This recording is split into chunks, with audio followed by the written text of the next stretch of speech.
What's going on, everybody? Thanks for checking out the Among the Ashes podcast this week. We're your hosts, Wes and Chris. Before we jump into tonight's episode, we want to take just a minute to thank each and every one of you guys that's listening and following along. It really does mean a lot to me and Chris. We can't express how much it means that you guys like to listen to hear us talk. So we do appreciate that. If you follow us on YouTube and you haven't done it yet and you feel like it, if you don't mind, hit that subscribe button, hit that like button, leave us a comment. It does help us out. And when you're done there, we want you to jump over to one of these platforms, Spotify, Apple Podcasts, iHeartRadio, Amazon, or Audible, and give the show a follow there. You don't get the video, but you do get the audio. You can download it for whenever you're at work and maybe you can't watch a video, or you're cutting grass, or you're riding down the road and you want to listen to the show. That's a good way to do that. Also, share it with your friends. If you would like to be a part of the show, or you got a show idea, email us at amongtheashes@yahoo.com, or you can shoot us a DM on Facebook, TikTok, or Instagram. Shoot us a message. Let us know how you're doing. And if you'd like to be a part of the show, like I say, let us know. So with all that being said, well, here we are, Season 3. Season 3 is going to change just a little bit. We're going to hone in and focus on men, man. We feel like God has just really been driving home to me and to one of the guests that's going to be on later in the season. What is a man and what is our role? So tonight we're going to bring on Cantley Pittman and his fiancé, Carly Riffle. And he's just going to share about losing his mom and dad. Some of you may know Cantley. If you go back to Season 1, he is Drake Pittman's brother. No Pain, No Gain was the name of that episode. And Cantley's going to give his side of what it was like losing his mom and dad so early in their life, early to mid-30s. They lost both of them tragically within about 5 years of each other. He's also been through a divorce. Carly has too. They're going to share the ups and downs of that and what it's like to be a blended family, raising two separate sets of kids and making them one, and what God's doing in their life. So, with all that being said, go grab you a drink, grab you a snack, sit back and relax, and let's get into tonight's episode. Good old Papa Turkey. What's going on, everybody? Thanks for checking out the Among the Ashes podcast tonight. I am your host, Wes. Chris is not with us, but we've got a couple of in-studio guests. We got Mr. Cantley Pittman and Miss Future Carly Pittman. Hey. How are y'all? Doing great, man. How about yourself? Yeah, man, I'm good. We've already been talking for like 3 hours, but yeah, we figured we'd come on and talk for 3 more, right? And counting. Yeah. So, I'm going to bring Cantley on tonight and just share a little bit about his life, and maybe we can get Carly to talk a little bit and share a little bit about hers. They are getting married in the next month or so, and I will be officiating the wedding, so it will officially be a disaster. And, they're paying me big money for it, so they just have no idea what they're in for with that check they're stroking. Yeah, $1 billion. So yeah, man. So tell me about life, man. What's been going on? Dude, life's actually, it's been pretty great. I will say, from what it used to be. Yeah. It's everything that's went on, everything that's took a toll, it's kind of come back, and it's got even better tenfold wise, Yeah. When it comes between everything from regular life to work life to everything after that. It's been awesome. Yeah. I can't complain about it whatsoever, because if I did, what good does that do me? Nobody listens to that. That's right. Nobody's going to listen to you complain. So for the listeners out there who doesn't know Cantley, if you go back to, I can't remember the numbers of the episode, somewhere around 4, 5, 6, No Pain, No Gain, with Drake Pittman. Cantley is Drake's brother. That's right. Drake had the Pass the Jar podcast and now is involved with Hootin' and Hollering with Matt Mitchell, which I love. I enjoy their podcast. Hilarious. Yeah, it's gold, man. 10 out of 10, dude. Some of the stuff like that they just, like whenever I think about my podcast, it's like I wish, because like I love Chris. Chris is so technically minded and so just technically good, but he doesn't talk ever. and we get on to him all the time because like I have people say, well, the only thing I can complain about, number one, is you talk too much and your guests don't have a word in edgewise, and Chris never talks. And I'm like, yep, that's that's exactly about right. it. This is a talk show is what this is. Exactly. It's the West show, Wes Among the Ashes. Yeah, for sure. But they do a good job, man. It's pretty funny, Dude. and they work well together for sure. I mean, seriously, shout out to those guys. Yeah. Shout out to them, because they come together. Him, Shane, Eric Nix, and they they crush it. Yeah, well, so before Matt started doing the ostrich and then his SEC stuff, like I'd never met Matt. I've still never met Matt. Didn't know much about him, but I've known Eric since high school. Yeah. And you talk about just dry, sarcastic humor, like it's such gold. And I can remember sitting in the barbershop just thinking many times, man, you should bring cameras in here and just put microphones on people. I was there today. Yeah. And it's like, the stuff that's said in here, like people would listen to just because it's for funny. Sure. And then wear a GoPro for an hour and a half. Yes. Content. Yes. And then Drake and Shane just naturally feed off each do. other. Yeah. It's really funny. You get Shane going. Once Shane gets going, there's no stopping. There's no turning back. Yeah. I think that's what I like about him because like he'll say it. Yeah. It doesn't matter. And then you have Matt in the background, literally just. I'm gonna poke him a little bit. Watch this. Watch what I get out of him. Yeah. And that's one thing. Like for our show, I guess is probably a little more serious. We try to. My goal is that it helps somebody. I want it to change somebody's life, and I feel like God 100%. Me pissing and moaning that I don't have a platform anymore, and God doesn't use me. I'm not doing ministry. He's like, hey man, social media. It's a wide open field. And, it's in front of you. Use it. Yeah, I can do it on my own terms. Like it's free. Exactly. Yeah. I mean, for the most part, but like just taking advantage of it. So I would definitely want it to make a difference in somebody's life, give somebody a chance to share their story, give somebody a chance to hear somebody's story. Yeah. But then I also just like to have fun sometimes. For sure. And I just have a want good to time. sit here, have a good time, and talk about it, And that's I've had favorite thing. Let's talk about I've had some of those, but we're gonna get a little deep tonight too. I'm down. We're gonna talk about Carly's mustache and her beauty secrets on what she does to just itches sometimes. Yeah, I get it. Tickles the corner of your mouth. Just a little bit, man. Yeah, I get You're welcome. it. So you got kids. I do, man. I've got now A plethora. a plethora of kids. All right, so let's back up. You have how many of your own? My own is two. Two little boys. Two boys. Yeah. Yep. Red-headed, blue-eyed gingers. Yeah. No souls. No souls. No Souls, souls. gingers. Whatever. And then Carly, you have 3. boys, girls. 2 girls and a boy. 2 girls and a boy. And as most of you know, I have 4, 2 boys, 2 girls. I'm sure, like my life, your kids are amazing. They're awesome. Like, did you ever think growing up that kids would absolutely change your life?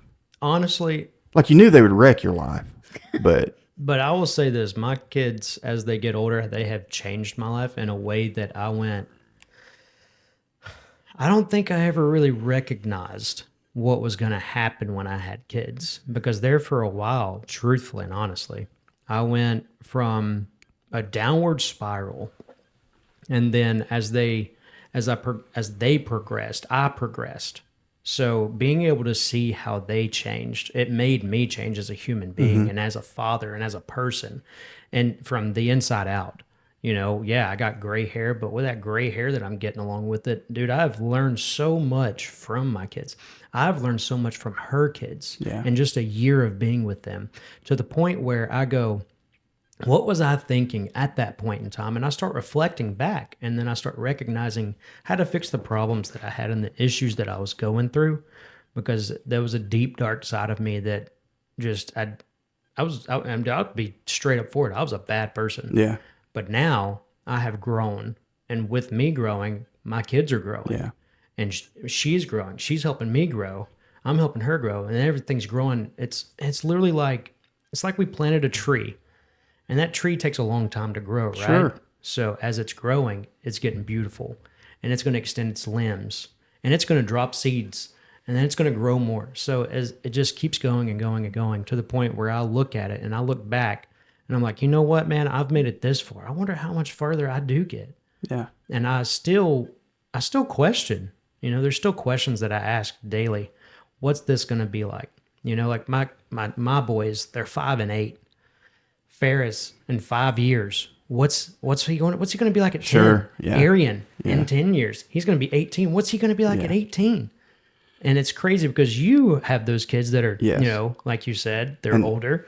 And that's what I was going to interject there. So, like, I remember Keegan being born, and instantly, instantly I felt different. Yeah. You know what I mean? Like, not just, oh crap, I got to take care of another human being, I'm responsible for this, but like I just felt different. Yeah. And I remember having those same thoughts that you're thinking right now. What's he going to be like at 5? And then he gets to 5 and it's what's he going to be at 10? And now he's 20 and it's like, man, we did a good job. Exactly. You know, not because we had anything to do with it. And it's funny because I told him the other day, I said, I guess it's time for you to know that your mom and I still don't have it figured out. Like, I know you think we do. Yeah. And I know you think we got it together. Maybe your mom does better than me. But, like, dude, it's been a guessing game. Yeah. Like, literally. And I think about my mom being a single mom. Right. And doing the things that she did. Like, we never knew we were poor. And my mom absolutely did what she had to do to make my sister and I happy, you know? Right. And I just remember thinking, man, I could never be an adult. No, you know what I mean? Like, they're so old and like, how do they know all this? And the whole time, like me getting in trouble and thinking, I need to avoid my mom for 3 or 4 days. And she forgot about it 3 or 4 minutes after she got on to me. You know what I mean? And it's the same way with my kids. It's like, I don't even remember why I got on. Why are you grounded again? You know what I mean? That's a funny thing, though, because just yesterday we had a conversation with some of the kids, and it led to one of them being grounded. Well, I was sitting there and I was fixing the PlayStation up for the kids to watch TV and stuff to go to bed. And out of nowhere, it hit me. I was like, wait, I grounded her. I can't forget that. You know, I can't forget that I did that, or else she's going to think she can get away with it again. Every time. So, like, and that takes place in, you know, all the everyday life. That happens in my work life. That happens in my personal life. So it's always consistently trying to remember something and not forgetting, just so that they don't think they can get away with it.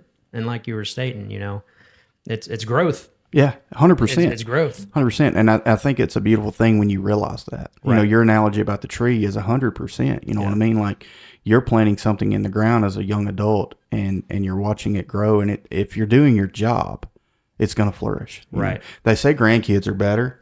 I don't know. I don't You're going to find out soon. I'm fully at the place where at least 3 of my kids could have children, you know, 13, 17, and 20. Yeah. One of them is in a long-term relationship. I don't know if they get married. I think they do. They're a great couple. Right. They complement each other so much. We love old Mallory. She's so pretty. And when she talks, it's like, is that coming out of your mouth? Like, it's like you see her like, good job, son. Like, she's a hottie. Yeah. Hey, how are you? I'm Mallory. Wait, what? Hi, Mal. Are you joking right now? And so we give her a hard time about that too. But like, seriously, in the next 5 years, probably sooner than that. I mean, really sooner than that. I could be a granddad. And it's like, man, I'm 45 years old. I'm not. Wait a minute, I'm 45. Holy crap, you know? Like, dude, I think about mom and dad. Mom was a grandmother at 50. Dad was he was a grandfather at 50. You know, well, what's stupid is, holy crap, I'm 19 years away from that. Yeah. Whoa. But then, you know, she's got an older one, and I'm like, oh, well, she's 14. Yeah, you're closer to like 5 or 6 years away exactly. from that. Possibly. Hopefully not. But good, you know? And it's funny to me because, like, I've known you since birth. Yep. You know what I mean? Like, I haven't known Drake quite as long, but, you know, 2 years shy of knowing him his whole life. To watch y'all grow up into young men, not just like, it was weird as a teenager, y'all coming through youth group and having known y'all so long and being connected with your family, but like to see y'all get married and to be able to do your weddings, you know, huge honor for me. I don't take that lightly. Like, I don't like doing weddings. I don't like doing funerals. I feel like funerals are something, if somebody asked me, I should just do anyway. Because if they have enough faith in you to see their loved ones off, you should say, you know, and it's hard when you don't know them, but it's like, I should still do it. But weddings, like, they're always train wrecks and I just hate doing them. So I try not to do them unless it's, I've done some for folks I work with, but people I care about, because like, you come to me. You know what I mean? I didn't seek you out and say, hey, man, can I do your wedding? And it means a lot to me to know that people still have faith in me, because I am jacked up. like, why does anybody have faith in me and want me to be a part of anything? But to know you being that little peanut-shaped kid. There it was. Knew it was coming. No, seriously, like, I mean, you shouldn't have lived. No. You know what I mean? You was preemie. How early were you? I was only, I was 4 months early. So a little bitty thing, you know. I was in an incubator or whatever they call it. I remember seeing IVs in the veins in your head. Yeah. You know what I mean? Like, and then to see what you've become. And it's crazy for her to hear stuff about that. Like, cause I tell her, you know, like I tell her, and then I lived that with my own kids. Yeah. it's like I See how I God didn't works? do that. Just Exactly. full man. circle? Yeah. It's You know? literally, that's what I think about all the time. Is like, that's a full circle. But, Yeah. I want to say this real quick, man. The reason you were a huge mentor in my life, Oh, man. I'm probably so glad I didn't screw you up. right? That's debatable. First off, you're the reason I got gauges and tattoos. Oh, I'm just gonna tell you sorry. that, I'm sorry. you know? To Randy and Lisa in heaven, I apologize. I screwed them up. The reason I love heavy metal music because I mean on Wednesday nights, dude, we jammed out to some Flyleaf. Who knew that I was so cool? Dude, I've tried to tell people that for years, but nobody gets it. believes like, you. I'm Look. so cool. I'm so good looking. listen, You know, I'm the whole package. I mean, got black hats and everything. Yeah, I mean, hey, back you know. with snapbacks, buddy. It's a mentor session, you know. I hope that is not a bad thing. It's not. Carly, I dig it. I got a if he smoking hot screws future up, wife. you man. do, man. You do. You gotta. I mean, y'all are a good looking couple, but when he gets mad, it's not my fault. When he does something wrong and you're mad at him, it ain't my fault. That's on him. He chose his own path. Immediately. Yeah, he chose his own Your path. fault. But you've been a huge part of my life. I mean, even you know we didn't talk for a long time, but still, dude, it was a phone call. Yeah. You know that changed everything, and that phone call you gave me after Dad passed meant a lot, and I do want you to know that. Like, you get busy and you get tied up in your own life, man. and you know you may let some things slip, but still you recognized and you gave a call. Well, that's So, friendship, man. exactly. And you know, I don't have a friend right now that if I pick up the phone and call you and you're like, why hadn't you called me? I'm probably not going to call you again Right. because you're not my friend. Exactly. If I call you and pick up just like it was the last time I saw you Yeah. 20 years ago, that's friendship, you Yeah. know? And deeper than that, y'all are family. Exactly. I mean, I know we're related somehow. Yeah. I'm not exactly sure, but somehow the family tree doesn't fork and it fits in there. But Right. even beyond that, like, y'all are family. Your mom and dad were family to me. You know, Exactly. and it's like I was talking with Drake when he was here. You know, my sister lived with y'all. Yeah. You know, Yeah. your family didn't have to do that. No. My Mom and Dad sister, were so giving, dude. It dude, was crazy. and this is not a slam on my mother at all, because my sister was 20 years old, 19, 20 years old, but my mom had gotten married and moved out and let my sister live in the house. I was doing my own thing. And mom would come over, I would come over, but for the most part, my sister sat there by herself. I think about like, what a horrible brother I am. You know what I mean? I know mom checked on her and mom, you know, there was food there and things like that, but she didn't have a car. She didn't work. And I think about the times and I got to feeling guilty at one point. So I started going after work because we hung out in the parking lot. We were cool. Hung out at Food World and, what Great was Food place. World. But I would go by and pick her up because at some point it hit me. My sister is sitting here by herself Yeah. 24 hours a day. Yeah. And I'm going and hanging out with all my buddies and friends. The least I can do is pick her up because I'm not going home to midnight. Right. So go by and get her, let her hang out, have a good time, take her home.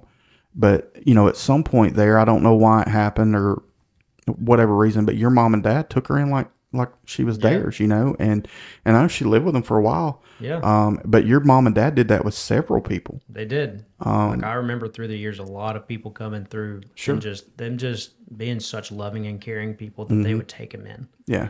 And I'm not going to sit here and lie to you, man. There was a lot of people that they screwed my parents over. Yeah. You know? Yeah. I don't, not naming any names, but those people that took advantage of my Sure. parents. And, you know, as a kid, you see that happening. And then as you grow older, you're like, well, you know, what happened? You Yeah. know, like they were so nice to you. And Yeah. I mean, you can ask anybody about my parents, man. They're just, dude, it was on point. Yeah. all the Well, time. I mean, I know Yeah. they didn't expect anything out of anybody. Never. Love. Dude. Yeah. Love. You know what I Yeah, mean? The they same just love give- I'm giving to you, just reciprocate it. Exactly. You know what I mean? And not just to us, but to others. Correct. You know, the one thing that, you know, always, you know, obviously closer to your dad than your mom, but Yeah. I worked with your mom some when I was at the church and even though I was close with Lisa, I got closer. But I mean, your dad was always for me, and it's a lot the same situation right here. Yeah. Me being your dad's age, you being my age. Correct. At the time, you know. Yep. And there was a lot of times, even when y'all weren't going to the church, that I would see your dad out or he'd hit me up on Messenger and just encourage. Yeah. You know, hey, buddy, you know, I'm thinking about you. Yeah. How's baby girl doing? Talking about Candace. I mean, Exactly. you know, that was your dad. Hey, baby girl, how you doing? Yeah. You know, and but was that way for years with me. It never You know stopped. what I mean? My whole life he was that way. But when we started going to church together and really got to know one another, Yeah. he was always just constant Mm-hmm. in my life. And I mean, in my opinion, they don't come no better than Randy Pittman. No, dude. I know he had his faults. Yeah. You know what I'm saying? Sure, Everybody sure, does, man. everybody does. But like, I mean, dude, like, I mean, dude, he was my rock. Yeah. You know, if it wasn't, both of them were. Yeah. You know, but I mean, I'm not gonna sit here and lie to myself. When Mom passed, that was 7 years of no mom, so it was just all Dad. yeah, So there were times where, you'd venture off and get life done, and there would be times where, truthfully, Dad would be by himself, like you were just mentioning about your sister, though. It kind of correlates because Dad would be by himself, and just depressed because his love of his life was gone. sure, And so it would there would be times where I would go over there and I would see him, and he would just be so depressed that I couldn't stay there too long. yeah, Because it would start reflecting, and that was hard for me. So when, everybody, I guess everybody doesn't know, but when Dad got diagnosed with cancer, he was diagnosed with cancer for 2 years, 6 months, 17 days right there. I brought him in, I was like, look, man, you're not going to stay here. And a lot of crazy things happened financially, but there were things that happened, and I was like, I don't care. I don't care how it goes. I don't care what happens. I'll fight him till the death on whatever happens. I said, you're coming to live with me now so I can help. You took care of me for 56 years. I got you. For however long you got left, I got you. And so that's what I did. And during that time, it was I feel like, truthfully, man, it was more of I never got more closer to my dad than that point in time. He was my dad, He was always my dad. He was always my rock. Everything I learned come from my dad. And everything that was ever progressed in a love manner come from my dad. So, but that's a different type of love that you have with your father. sure, And so when Dad started living with me, and I'm gonna get deep into it. This took a turn. That's what Yep. we need to do. So when Dad started living with me, it was different. It was different. He got to where we could only play golf so much. He got to where he couldn't play golf anymore. One of the last big trips we took was me, Drake, and Dad. We went down to Mississippi and we played a golf course that was absolutely beautiful, and he couldn't finish the round. And so that was a time me and Drake sat down. It was like, yo, something's going to happen. But he fought that. Dad had stage 4 cancer. It was treatable, not curable from day one. Yeah, And so when that started happening, that progression started happening, I was going through it myself as an individual. I was going through a lot, and I'm not going to talk about much of that, but I was going through stuff with personal matters. Okay. And so I would go in and I would just sit down and talk to my dad about those things. And he wouldn't even say much. It would just be a listening ear to let me vent. And we grew off of that. yeah, I grew much closer to where I could just go in, sit down, and talk to him. There'd be times where he didn't want me in there. He just wants to be alone, but he lived with me, so he's there every single day. And so that was 2 years straight. And then closer to the end, it was always, hey, man, come in here and chill? I was like, yeah, dude, absolutely. We'd sit in there, watch football every Sunday and every Friday. One of the craziest times I had with Dad, and it was really one of the last bickering arguments we had. He got a sound system, and it was a Kenwood amp. I got it set up at the house right now. I hooked it up just Why the would other Randy day. not have a sound system? Exactly, bro. Why would that? And he said, hey, man, you want to hook that up for me? And I knew what I was getting myself into when I did it, because if it wasn't crisp, clean, and clear, it wasn't going. Right. So he bought these Bose 308s and 302s, and he bought some Polk audio speakers to go along with it, and had a subwoofer to go along with it. This man probably dropped about $1,500 on it that he shouldn't have, but he did anyways. He said, I'm getting it. Right. And he was in the room, man. It was just a bedroom. It was too much for the bedroom, to be honest with you. Probably too much for the whole house, but Dude, it was too much. It was too much for the whole house. Made too much for my house. Dude, so I'm sitting there and I'm hooking it up and I get it all hooked up. I'm splicing wires. I'm doing everything. He never critiqued me once until I started turning the sound on. And I was like, all right, Dad, I know this is where you're going to get particular. So work with me, okay? He didn't say a word. And I start hitting buttons. I'm tweaking it up. And this man goes, "What are you doing?" And my back was turned to him, and I just did this right here, closed my eyes and said, "So which side is it, Dad?" He said, "It's that right side." I said, "Okay." I tweaked that right side for probably 30 minutes until he said, "That's good." And you know when you're working with your dad in them old times, Yeah, he's just you're like, not holding a flashlight right. "Yep, Yeah, exactly." Yeah. So I was tweaking on it, working with it, and the next thing I know, he goes, "Hold on a second, that right side's wrong." And I said, "Oh, all right, cool, we'll go back to it." Got the right side fixed. I went to the left side. Next thing I know, about 20 minutes in, I hear him go, and I said, "All right, Dad, what is it, man?" And he's kicked back in bed chilling. He ain't touched nothing. He ain't lifted a finger. I've been sweating over this thing for 2.5 hours now. Went over there and worked on it, man. Got the left side. He goes, so, "All right, what is it?" I said, "That right side still ain't right. Something's wrong with it." I said, "All right, is it treble, is it the bass, or is it the mid?" Because he taught me all that stuff. I knew what I was doing. He said, "That mid's just a little, it just ain't sounding right." And I was like, "Okay, which speaker do you want it coming out of more?" He said, "That's what I don't know." I said, "Dad, there's 3 speakers over here on this one side, so I kind of got to figure that out." So I flipped it and I switched it and I got it mixed. And I got to the left side. And he went back to that right side because it just didn't sound right. Dude, I promise you, for 2.5 hours after I'd done hooked everything up, I worked on that right side. And I finally turned around and I said, "I don't know what you want me to do with this, Dad." I said, "But I can't fix it." And he looked at me and he goes, Well, if I could fix it, I would." And I went, "All right, that's too far. You know what? Fine. And he said, just get out for a minute. Just get out." And so I walked back in there after about 30 minutes. He's sitting down there and he's got the controller in his hand. And he's looking at it. He's looking at that. He's looking at that. And I said, "You don't know what you're doing with it, do you?" He said, "No, I don't know what you've done." Yeah. And I said, "Dad, I didn't do anything." So I configured it all up. But needless to say, on that sound system, I worked for 5 hours on it. 5 hours on a home stereo system. For a bedroom. For a bedroom. For this man just wanted, I was like, if you weren't in this case scenario, I wouldn't work this hard. So I'll start thinking back to it. If you know anything about Randy, it was his wife and kids, the Lord. And I don't know what he loved more, golf, fishing, wrestling, or singing. Oh, dude, that's all of the 4. above. Yeah. You know what I mean?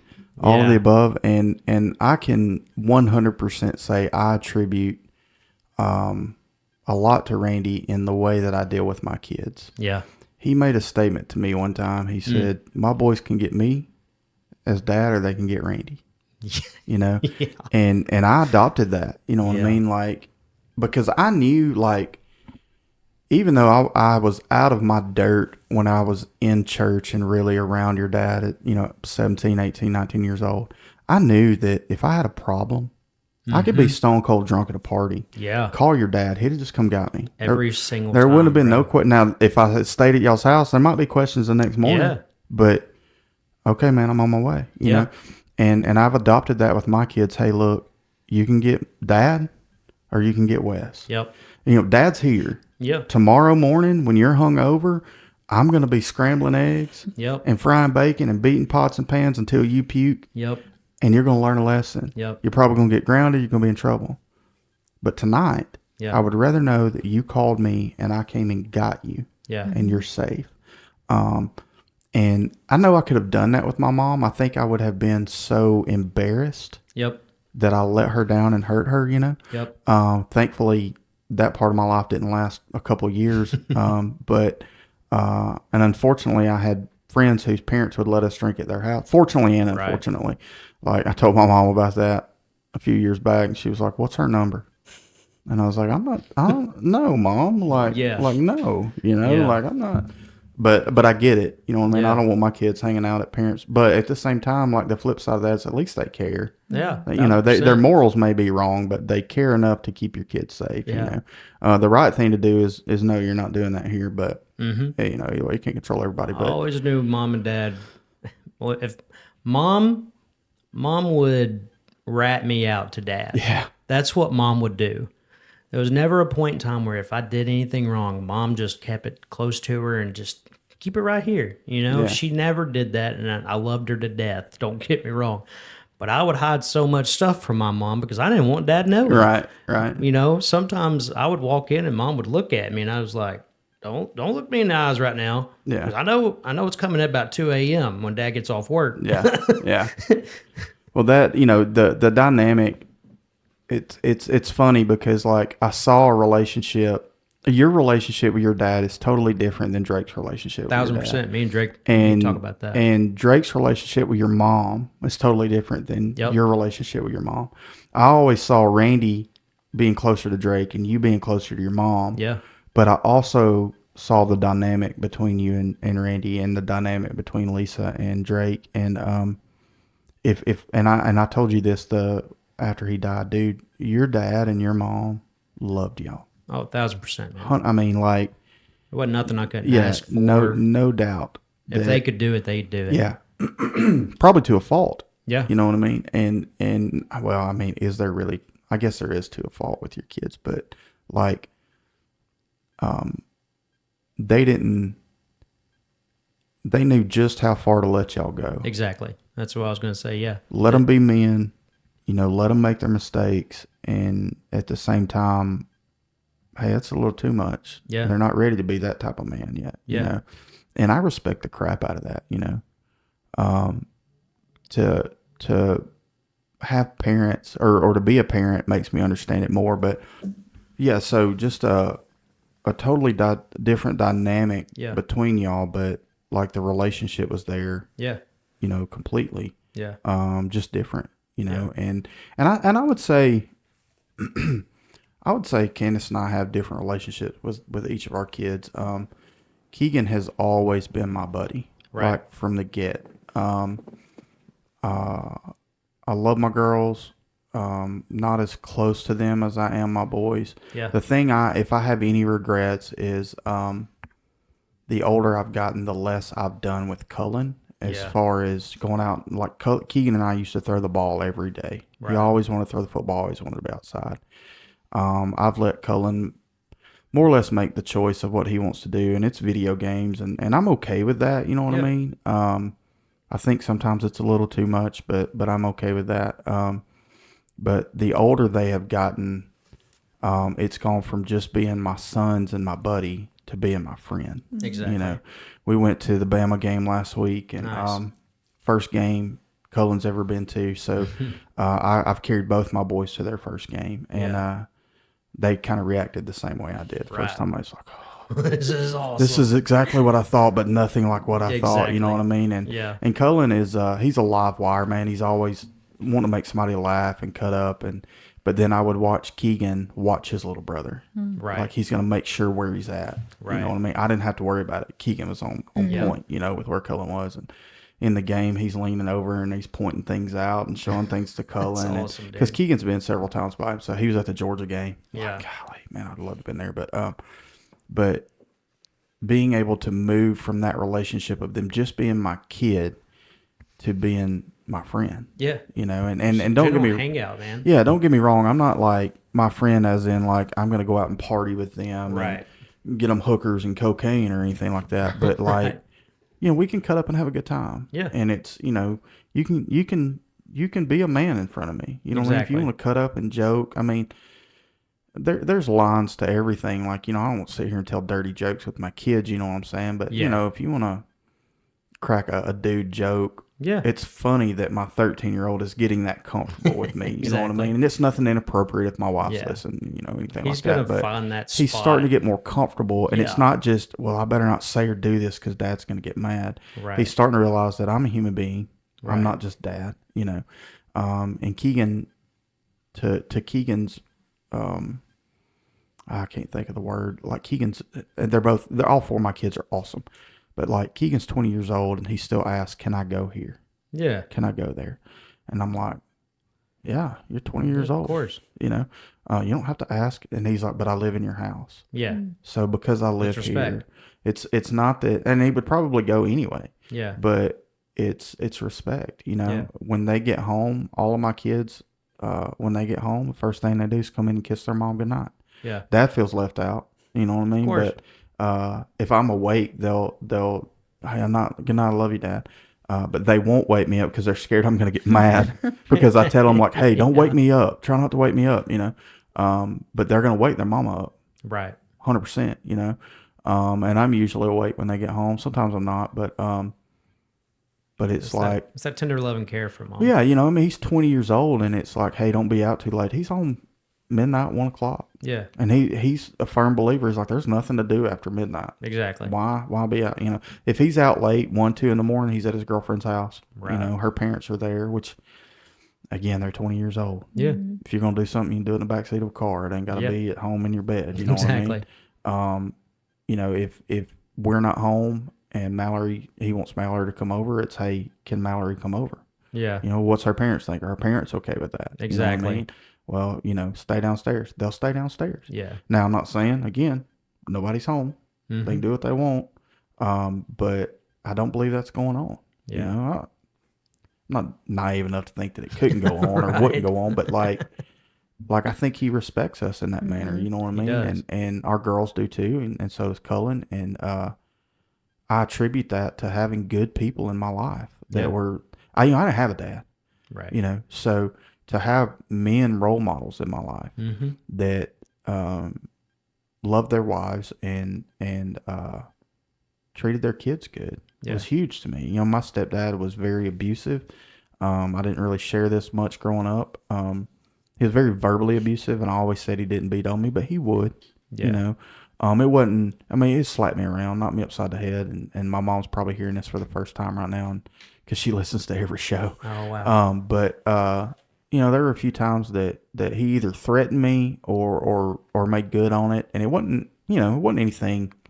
It wasn't abuse. I mean, slap upside the head or push or something like that, but just enough. But it wasn't anything a dad would do. Yeah. You know what I mean? And it was for no reason. Yeah. Not emptying the trash or letting a cow get by when we're working cattle, things like that. Right. It wasn't punishment, it was degrading. Yeah. Is what it was, So to have men in my life like your dad, to just show me what being a dad is, and to be a dad to me. Yeah. In a lot of ways, or there were times, it was big brother or dad. That's what I had, you know what I mean? Yeah. And I think he was that way for a lot of people. He was, dude. And I know we're harping on your dad a whole lot. I mean, they don't come no better than Lisa either. No, dude. You know what I mean? Yeah. Mom's dynamic was, Mom was sick, man. Yeah, I was gonna say her health had a lot of limitations there. She was very limited on what she could do with us, but if it was like Mom did the things that a lot of people didn't notice that was inside the household, right? So like, Mom, I need new clothes. She'd be on eBay getting new clothes. Yeah, they came from eBay. But so what? You know, if Mom, I need help going to get this car. Okay, let's go get it. It was things like that. It was things like college, and when I was a kid, it was more of Dad. Doing the fishing, doing the golfing. Well, you were boys. Exactly. It was boy stuff. Yeah. And like that, when you're talking about dynamics, that's mine and Drake's differences between me and Dad. Was Drake he got more. I started golf, but I wasn't serious with golf like Drake was. And so my thing was fishing. So I started fishing more with that. I'd be up at 4 a.m. going to Holly Hills Pond with Dad to go catch the sunrise and fish pretty much daggum near all day. Sure. And then come home with Mom and go, hey, Mom, what you doing? She go, and no, I told Carly about this the other day, like watching Days of Our Lives. I'd sit down and watch Days of Our Lives with Mom. One of our favorite movies was Chicago. So we'd sit down and watch movies together and things like that. Things that Mom was capable of doing. Sure. And that's how we created a bond that way. And it was always, Mom was a confidant. So I could talk to her about anything. But I had to be careful what I talked about because I knew it would get back to Dad. Yeah. But you know what? That's a good dynamic of husband and wife. That's what led me to that, was Mom and Dad's dynamic between each other was, I'm going to tell him everything. If she caught me doing something she wasn't supposed to, or I wasn't supposed to be doing, she's telling Dad. She can't get up and physically do it. Dad's going to do it. Yeah. Yeah. But Mom was always, dude, it was crazy because a lot of people would see Mom out and about, right?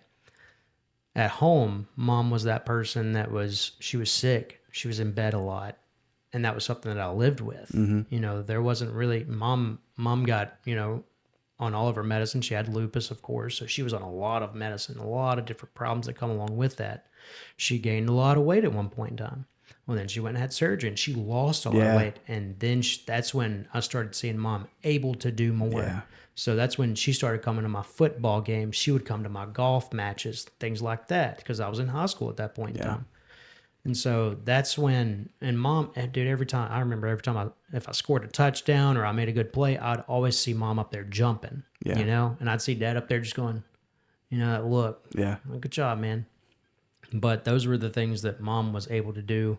And I remember this one instance about mom that really just, it stuck with me for the rest of my life. I was going to buy a car and I said, Ma, I don't know if this is a good decision or not. And she literally went through, because it relates back to Papa. Papa was very financial.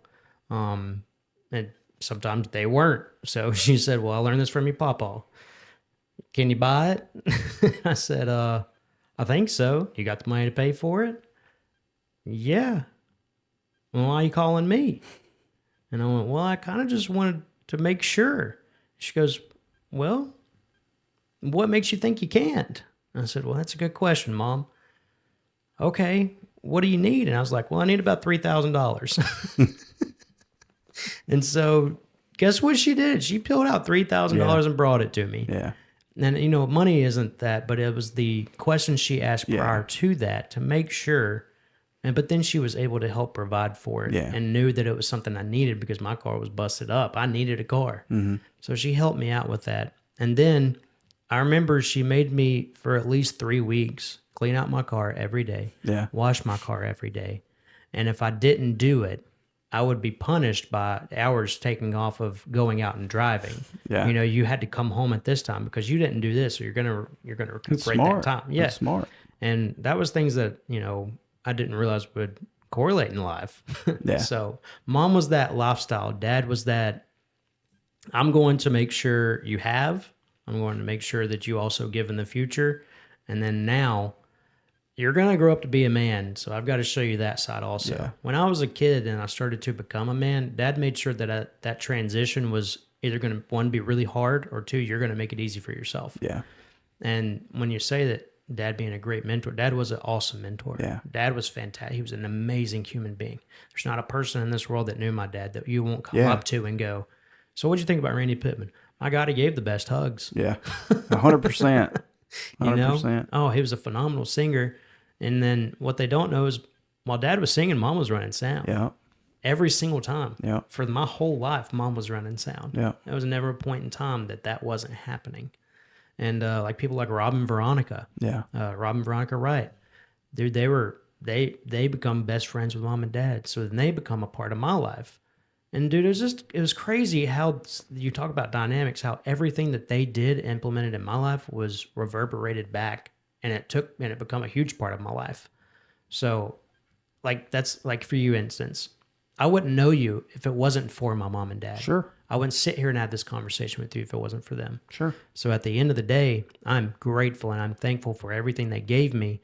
You know, both my parents died before I was 30 years old, which is very tough. But there are days where I sit there and I go, I wouldn't have none of this.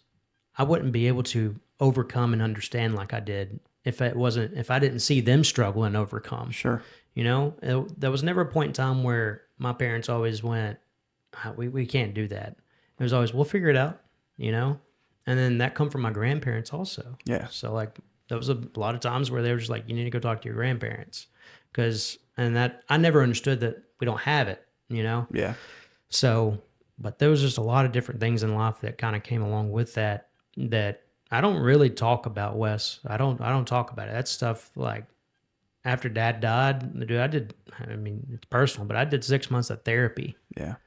Like solid therapy, because I went through a lot of traumatic events within a short period of time. Within 3 months, dude, it was crazy. I went through a divorce. My dad died. I lost everything I had. And nobody knows that. Unless, you know, they're close to me. So I lost a lot, and I was on a downward spiral, and there was nothing stopping me from hitting bottom. And so finally I got to the point where I had, for my kids' sake, I had to go, hold on, we're going in a bad direction. You need to turn this around. And I felt my parents speaking to me in that aspect.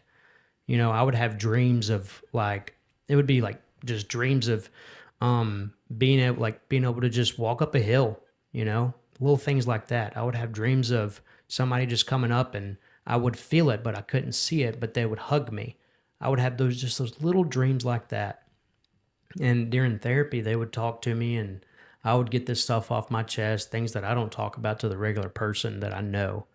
And so when I started talking to them about my dreams, they were like, oh, well, have you ever thought about that's just you taking a warm embrace? And I was like, you know what? My dad, he did give the best hugs. Yeah.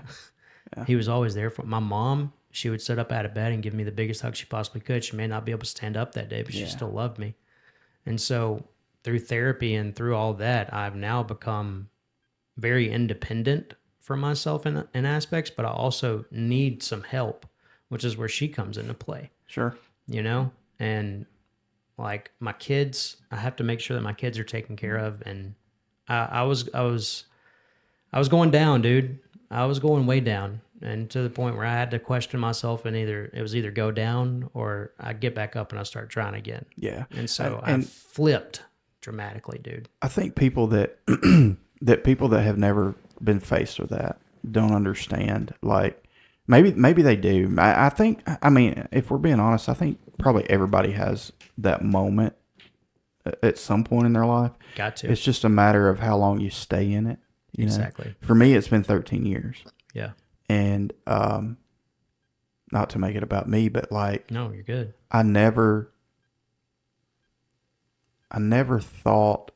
So when we left the church, right, wrong, or indifferent, faults on all sides. Mm-hmm. Just as much my fault. I see that now. It's taken 13 years to see that. Yeah. One because I was hurt. Mm-hmm. Loved that man like my dad. Yeah. He loved me like a son. What I didn't realize was that dynamic was probably a lot closer to father-son than just boss. Right. And employee. Yep. Pastor and parishioner, Yeah. So I let it hurt me, and it didn't matter how many times I saw him and he hugged my neck and I'm sorry. I forgave him, mm-hmm. And he forgave me because I admit it, I'm just as wrong. Right. I said a lot of things that night too. Right.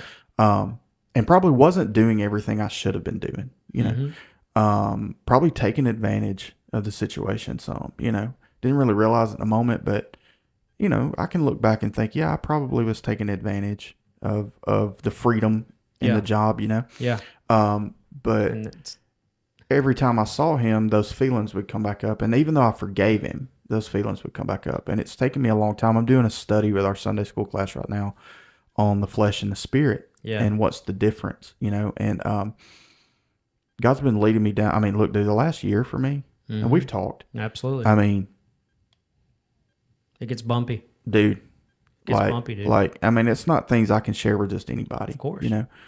Things I don't even share with my wife, and she'll be mad hearing this, that I don't share with her, but I don't know how to share it with her. Yeah. Because I don't want to think I'm weak, or that I'm going to do something crazy. Exactly. Even though I have those thoughts and those feelings, I would never act on it, thank God, but I do have those thoughts, Yeah. And it's like, why am I having those thoughts, But I can't help but think me sitting in my mess for 13 years. Mm-hmm. I finally started seeing a therapist and getting some help. And honestly, he doesn't say much. No. He just sits there. They don't say much, dude. I ramble, and it's like, well, what do you think? He's like, you'll know when I'm ready to talk. Exactly. I've been seeing him for a year, and it's like, you ain't said nothing to me. The first 4 weeks of therapy, all I got was just like, oh, okay. Mm-hmm. Yep. Yeah. And okay. you just sit there and just write, bro. Yep. But he has helped. His name's Adam. He's helped me see that I do make it about me. Yeah. Which is easy to do. You get that poor, pitiful me. Mm-hmm. And it's a struggle for me, but that's my flesh. Yeah. If I walked in joy, peace, and love, and for me, it's Christ. For somebody else, it may be whatever. I think you're wrong if it is whatever, but whatever, Yeah. whatever brings you happiness and joy. I mean, my personal opinion, it needs to be Jesus because he's the only way. But if you find something that's not harming you, pushing you further down, when I say harming you, you're in alcohol, you're in drugs, you're into women and sex and all that, whatever. But if you find something that genuinely, if it's playing pickleball every day and it brings you peace, then do it. Do it. If it's fishing every day and it brings you peace, then do it, because it's going to put that joy back in your heart and you're going to be able to function and move forward in your life. My encouragement is don't take 13 years to do it. Yeah. Don't take 13 minutes, but because it destroys a lot. Yeah. And it tears down and breaks down a lot. And wholeheartedly honest, have no reason to even feel that way. Like, my life is good.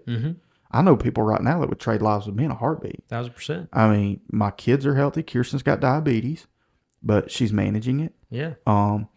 If any of my kids were supposed to have diabetes, it's her, because she's the most responsible one that can handle it.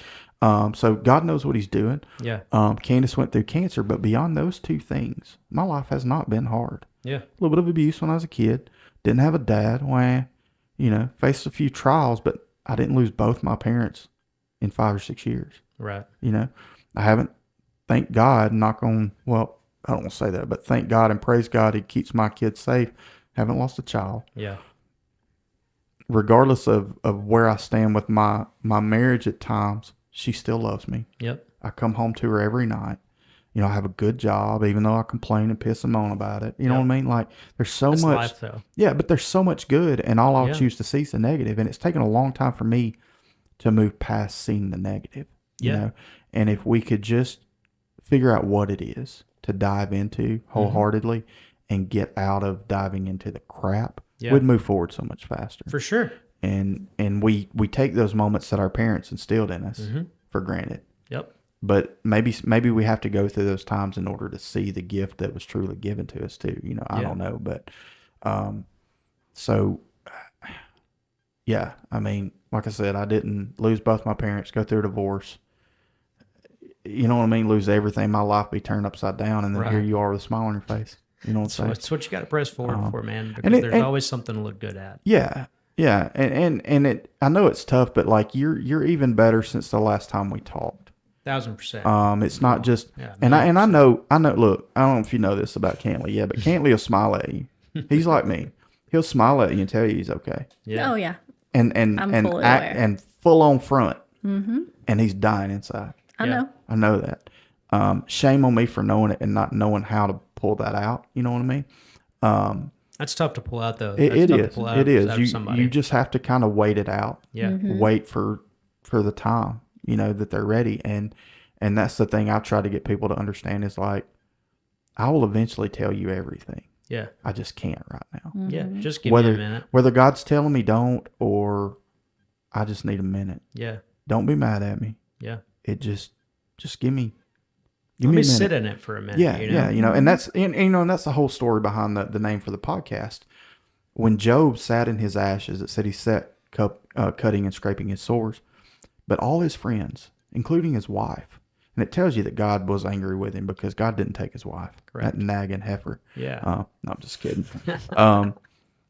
But even his wife said, won't you just curse God and die? Yeah. All his friends are coming by saying, you screwed up. Yeah. You did this. You angered God. You did this. You did that. Not one of them said, scoot over. Right. Let me just sit in the ashes with you. Yeah. Let me just sit here in your muck and in your filth. And if you want to hear something, I'll talk. But if not, I'm going to sit here until you stand up. Yeah. And that's where I came up with the name, Among the Ashes, when you come awesome. out of it. Yeah. And it takes people being willing to put up with your crap. You know, I don't have to agree with what you're doing, but I got to love you. Yeah. And that's been my motto for forever. I mean, I know, did I lose Sam? Nope, that's not it. Sorry. Wrong cable. I remember us talking on the phone and listening to you and went in and told Candace, like, hey, just pray for Cantley. Yeah. I knew you was in a bad spot. Bad. But I also knew if I come at you, man, you got to trust Jesus. You got to do this. You got to do that. That's the wrong way to come at it. No, man. you wouldn't hurt me. No, dude. You wouldn't hurt me. Not at that time. But you at knew all. Jesus. You knew I loved you. For sure. You felt that love. It was absolutely. And that's what we got to do. Yeah.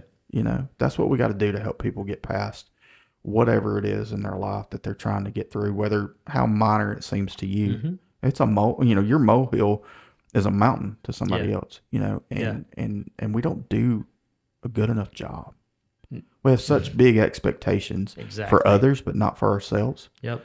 And that I can tell you how to do it 1,000 times, 100%. But I ain't going to do it. 100%. Same with me. There's no way. I can give you the best advice in the world. And I'll tell you while I'm telling you, I should probably take this advice for myself, but this is what I'm going to tell you. Well, but let me take that a little deeper and what I feel like the Holy Spirit told me there. Keep giving the advice, because here's the thing. When you come out of it, you can go back in it and bring them out. Facts. You know what I mean? Yeah. No. Yeah, if you've never struggled with heroin, mm-hmm. you can't tell somebody how to get off of it. Nope. You can't. You can say, I love you. Yeah. I'm here for you. I'm praying for you. I'll help you in any way I can. That's the biggest regret I have with Les. Mm-hmm. He died of an overdose. Right. Last conversation I had with him 2 months before he died.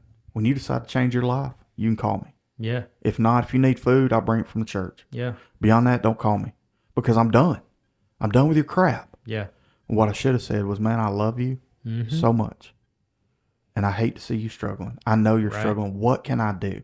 I'm not talking like giving you money and buying you drugs, but what can I do? Because I know his heart. He loved the Lord. He had a problem. Right. He had an issue. And we fail to realize that we all have those issues. Yeah. It may not be drugs, but it's something. There's always something. There's not a person in the world that doesn't have an issue. Yeah. And if I may not have went through that issue, but let me tell you what I can do. Yeah. I can listen. Yeah. I can tell you I love you. Yeah. I'm here for you if you need me. Yeah. But also in that aspect, there's a lot of people that you'll give and give and give. And at the end of it, there's no giving back. Yeah. Do I expect you to give back? No. But what I do expect is to see some sort of progression. Well, and that's the difference to me. Mm-hmm. You know what I mean? Like, I'm not talking about, use the drug reference again. Yeah. You've got a drug problem, and I don't want to see you go through DT, so I'm going to buy your dope today. Right. I'm not talking about that. No. I'm not talking about you giving me a sob story of how you don't have money, for lunch and blah, blah, blah, and I give you $20 and you go buy dope. No. I'm saying when you are DT and you need somebody to hold the trash can, call me. I'm there. Call me. I'm there 100%. But I'll bring 2 trash cans. I'm not supporting your habit. I'm supporting you and getting you better. Exactly. And it's not always drugs. I mean, there's so many things in life that get people off kilter. Yeah. It may be your parents dying and you being stuck. Yeah. Well, I'm here with you until you can get out of that. You know what I mean? And that sounds harsh because that's a hard thing to get over. Yeah. I'm still not over it. But I went through therapy for 6 months, but I'm still not over that. Yeah. And you never will be. No. But at the same time, if you need to bring it up and talk about it and cry, then we're going to bring it up, talk about it and cry. For sure. You know what I mean? That's what we got to do. That's where I'm at. Carly, are you this jacked up? A little bit. A little bit? A little bit. So what about you? Your parents still alive? Yeah. Yeah. Yeah.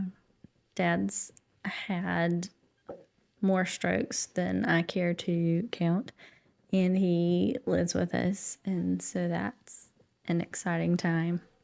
My mom is hyper independent, and Are they still married? no, Okay. they divorced when I was 13. So How did that affect you growing up? oh, Go ahead. Bring it a little trauma.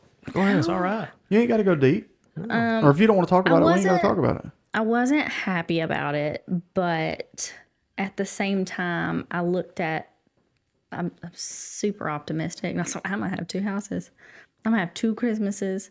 Right. My mama and daddy won't yell together anymore, and I don't have to kick holes in the wall, It was better for us than what I saw at the time. Yeah. It's a lot on a kid. Yeah. What we as parents don't realize is what we really do put our kids through. Yeah. Not even realizing it. Some for the good, some for the bad.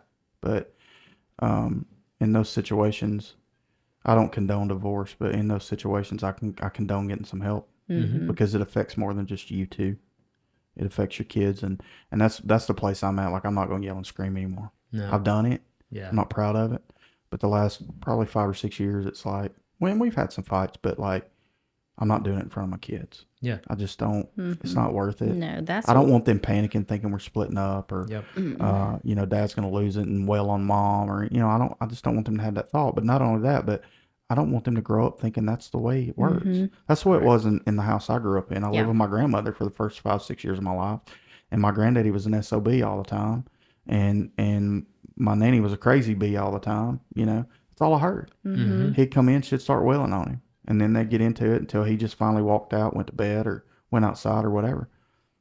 I thought that was normal. Yeah. You know, and it's not. It's not normal at all. You know.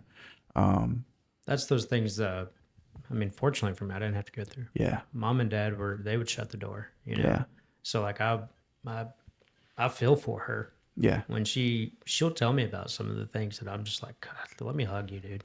Yeah. I hadn't been through that, but let me hug you. You know, let me show you some love and compassion. And that's something that we have come to an agreement on, that if there's a voice raised, that's a pause moment right there. We ain't doing that. We're stopping. Kids don't need that. No, kids don't need good. that. So if there's any animosity whatsoever, it's going to be paused until we both get on a level ground, and we're going to talk about it. We're not yelling. We're not fighting. We're not screaming. We're going to talk about it and have a normal adult conversation about why we're upset or what's happening. And that's another reason why I want to marry her. You know, when we came to that agreement, I was like, that's a green flag. That is a green flag. So you've both been married before. Do you feel like you learned? Oh, for sure. 1000%. You learned how to be a better spouse. Yeah. And I know, you know, I'm always an advocate for. We talked about this earlier. An advocate for working it out if you can. Yeah. But I'm also an advocate for if you can't, and you decide to separate and move on. If that's the case, learning from it.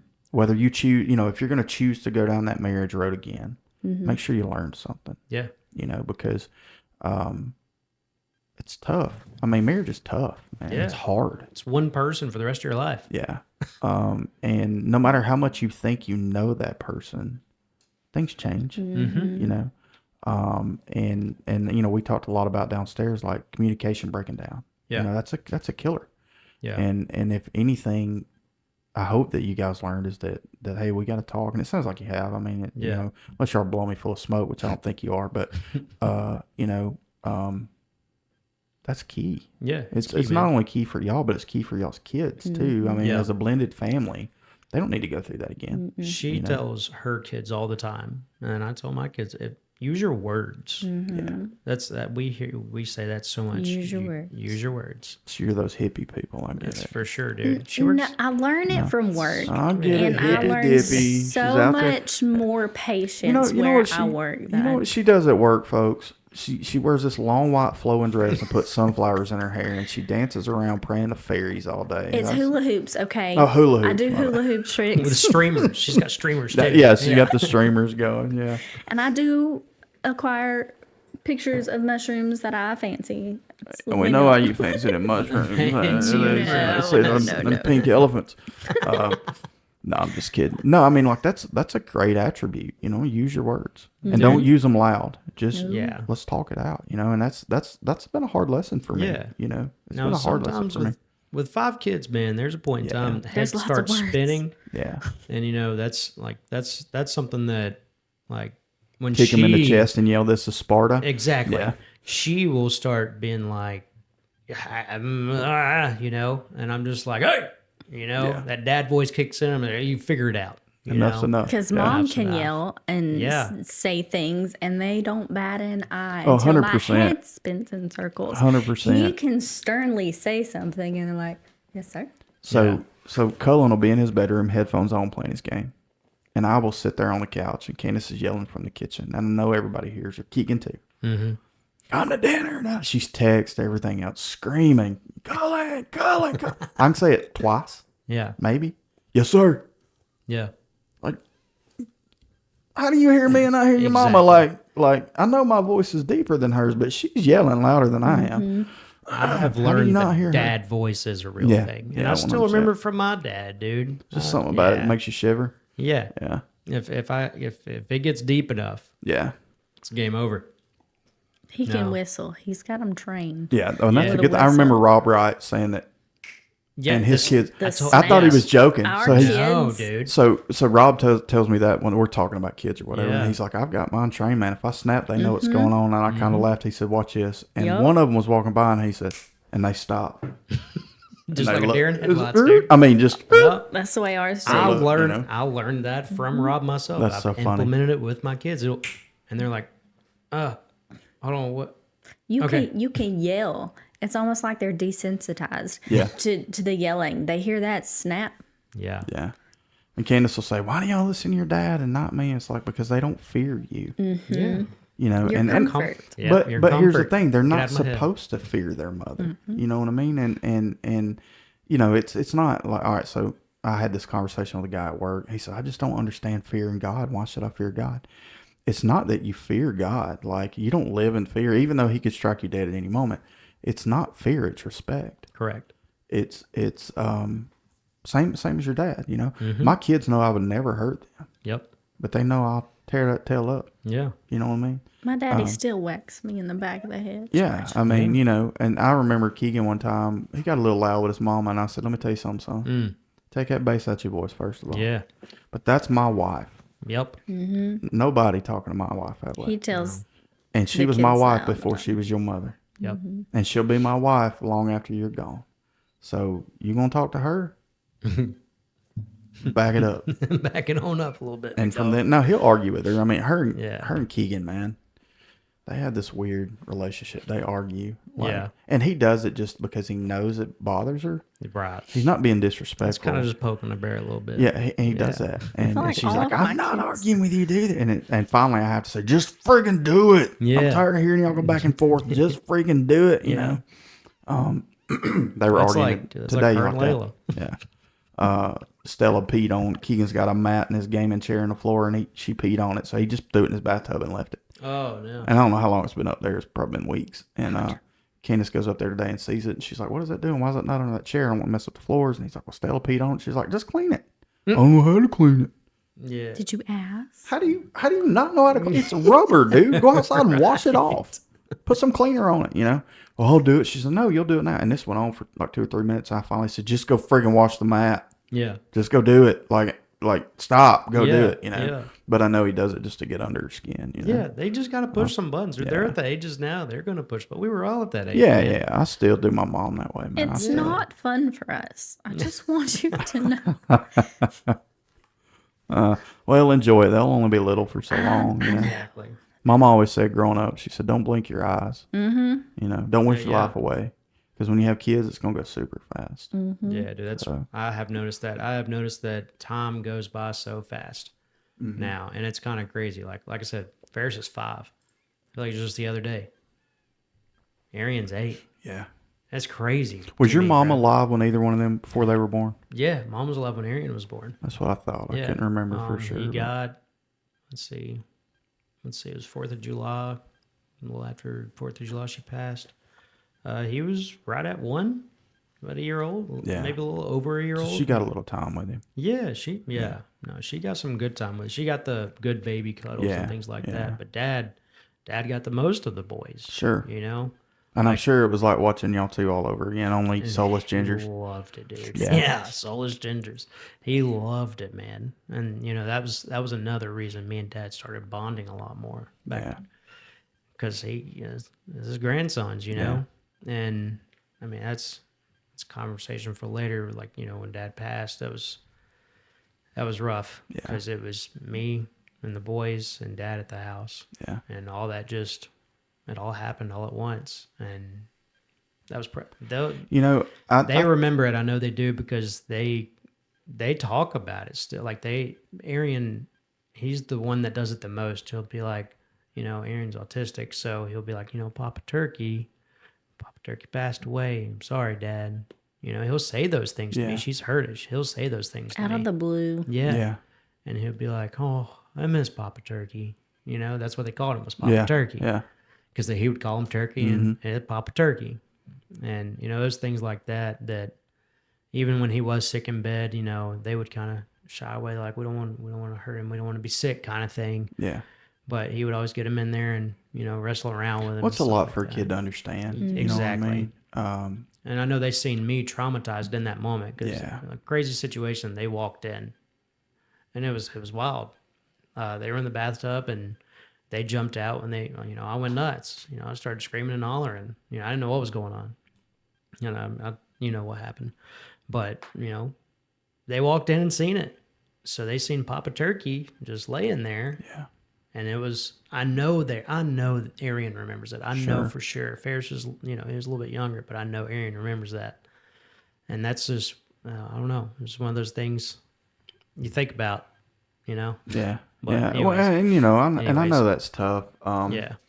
And I know, and I thought this when your dad passed. I think he missed your mom. Dude, 1,000%. As much as they say those, you see those little old couples that are, they're 80, 90 years old, and one of them passes and the other one doesn't live that much longer. Yeah. That's because of love, man. No, They 1,000%. grieve themselves to death. And I Yeah. know your dad had cancer, but Dude, he was grieving I think hard, he was just man. ready. You know what I mean? Number one, Yeah. ready to see Lisa, but also ready to be with Jesus. You know what I Yeah. mean? I mean, your dad, I mean, unless something changed, and I can't see it changing, just faith in Jesus. He loved the Lord, Yeah. and I know he loved y'all, but I think that longing to be with your mom, Yep. it gets tough. One of the last things he told me was, he was like, I think it was about a week before he passed away, and something threw it off for me. Maybe start thinking, and I text Drake about it. I was like, "Yo, something's gonna go down." Dad was like, I think I need to go to church, one Sunday, but he couldn't get up and go. The dad got to the point. I was picking my dad up off the bathroom floor, kind of stuff. It was bad, but he wanted to go to church, and I was like, okay. I mean, let's see. We could probably make it shake. Let's see what we can do. And then he finally said, maybe you should get back into church. I know you loved it. I know you loved doing the things you did. And I mean, me not being in church, that's a different conversation. Sure. If you want to dig deep into that. But that's when I knew. That's when I kind of figured out he was getting ready. Because that was a hard conversation for me to have with my dad when, we both hadn't been in church for daggum 3 years, bro. Yeah. When he was healthy and he got cancer, he would go up to Coleman, he would go to church, he would just sit and chill in the back, and then be like, come on up here and sing, and he'd be like, nah, things like that. He'd come home, tell me about the church service. And this is when he was living with me. But, then he got to the point, things of that nature. But when it come to him getting ready, like I said a week before, it was a conversation that he had with me about, I just miss your mom. Yeah. Like that was a real conversation. That was a real ass conversation we had. Yeah. I just miss your mom. I just don't know how much longer I got, kind of thing. And sitting there having that conversation with him, I'd be like, yo, Dad, come on, man, don't talk like that, But then there was that day. It was about 2 days after that conversation, Wes. I walked in there and I said, what? I'm thinking back to that conversation we had. What do you mean? And he goes, well, I think I'm almost done, bud. And I said, so you giving up? And I took spite. I got mad. I took spite in that. Sure. And I said, what do you mean? What do you mean you're done? Makes sense of that. He was like, buddy, it's been 2 years. I was like, yeah, you've almost made it 3. Shut up. You got 5 more in you. And he laughed at me. He said, no, man. He's like, I think I want to go to church, make sure everything's right. I said, that's really what you want to do?